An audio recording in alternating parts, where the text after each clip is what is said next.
ఎప్పుడు కూడా ఫస్ట్ దాడి చేసినప్పుడు అంటే మొదటి స్ట్రైకింగ్ క్యాపబిలిటీస్ ఎవరికి ఉంటాయో ఫస్ట్ స్ట్రైక్ ఎవరు చేస్తారో వాళ్ళకి అడ్వాంటేజ్ ఉంటుంది అని అంటారు. అయితే యుద్ధం రెండు దేశాల మధ్య అయినప్పుడు ఎవరు ఫస్ట్ దాడి చేశారు కాదు, ఎన్ని రోజుల్లో ముగించారనేది ముఖ్యం.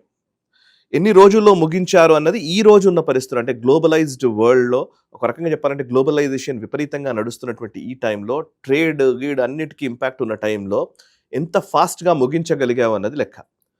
ఈరోజు జరుగుతున్నది ఏంటంటే రెజీమ్ చేంజ్ అనే మాటని పదే పదే మాట్లాడుతున్నారు. అంటే ఖమనే ఉన్నాడు, ఖమనే అనేవాడు అమెరికాకి ఇజ్రాయెల్కి death to America, death to Israel అన్నాడు. సో కానీ ఇప్పుడు ఇజ్రాయెల్ అమెరికా కలిసి అతనికే డెత్ని ఇచ్చాయి అని పీట్ హెగ్సెత్ అమెరికాకు సంబంధించిన డిఫెన్స్ సెక్రటరీ నిన్న ప్రెస్ మీట్లో మాట్లాడాడు.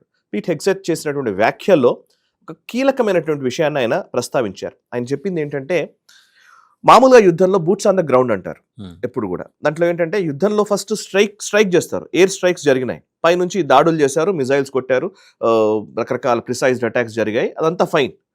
బట్ బూట్స్ ఆన్ ద గ్రౌండ్లో మిలిటరీని దించితే గానీ అక్కడ ఉన్నటువంటి అది పవర్ వాళ్ళకి అందుబాటులోకి రాదు, క్యాప్చర్ చేయాలంటే ఇది మస్ట్.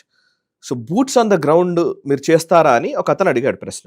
ఒక ప్రెస్ మీట్లో ఒక జర్నలిస్ట్ అడిగితే పీట్ హెగ్సెత్ చెప్పింది ఏంటంటే, ఆయన నర్మగర్భంగా చెప్తూ వచ్చాడు. యాక్చువల్లీ ఆయన చెప్పిన స్టేట్మెంట్ చెప్తాను నేను. ఆయన చెప్పిన స్టేట్మెంట్ అంటే, no, but we are not going to go into the exercise of what we will or what we will not do. Okay, President Trump ensures that our enemies understand we will go as far as we need to go to advance American interests.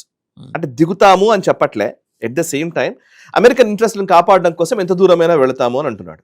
Okay, నిజానికి SR no చెప్పొచ్చు, అవును